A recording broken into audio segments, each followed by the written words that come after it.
When you're thinking of buying your first bike, the one brand name that doesn't automatically come to mind is BMW. But the boys from Bavaria want to change that.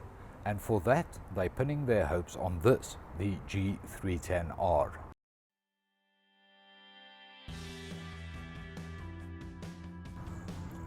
The 310R is the first sub-500cc BMW in several decades, and that makes it practically new territory for the German manufacturer. They turn to people with experience in this field, Indian manufacturer TVS, to manufacture the bike, which was designed by BMW's engineers in Germany.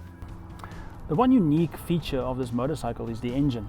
Traditionally, single-cylinder motorcycles have got the engine facing that way and the exhaust coming out the front. BMW swapped the engine around by 180 degrees, which means the cylinder is now facing this way, the exhaust is coming out the back, and the injection is happening from the front. What this has enabled BMW to do is to move the engine forward to put more weight on the front wheel and to lengthen the swing arm.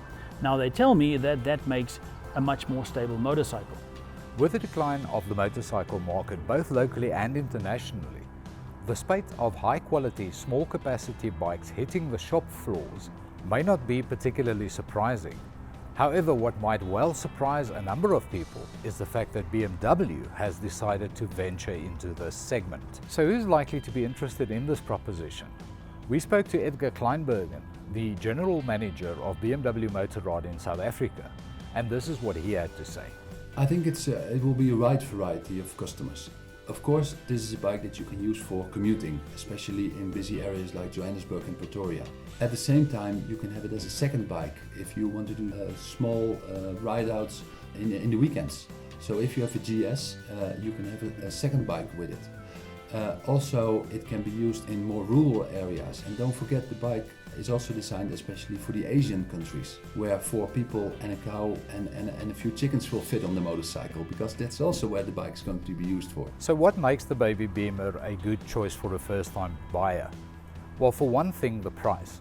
With a launch price of just under 63,000 Rand, the bike is actually extremely competitive in its segment.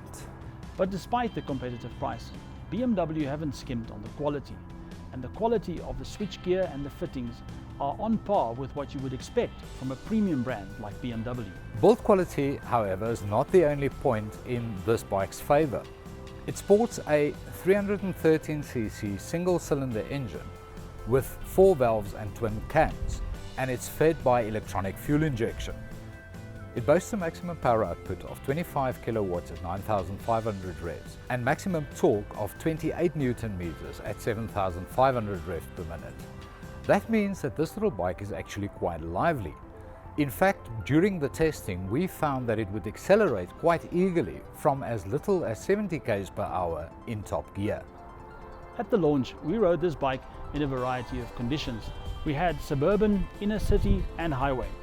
One thing about a commuter is that not only must it be able to keep up with traffic, you must be able to get away from traffic. With a single cylinder, the engine provides a welcome punch, which makes this an ideal commuter motorcycle. In addition, there's the all-day comfort and the fact that it can sustain highway speeds, and that will allow you to hit the open road on weekends as well.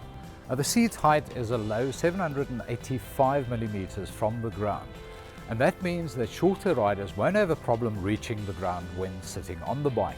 Despite that, it feels roomy enough for average length riders, even on longer trips.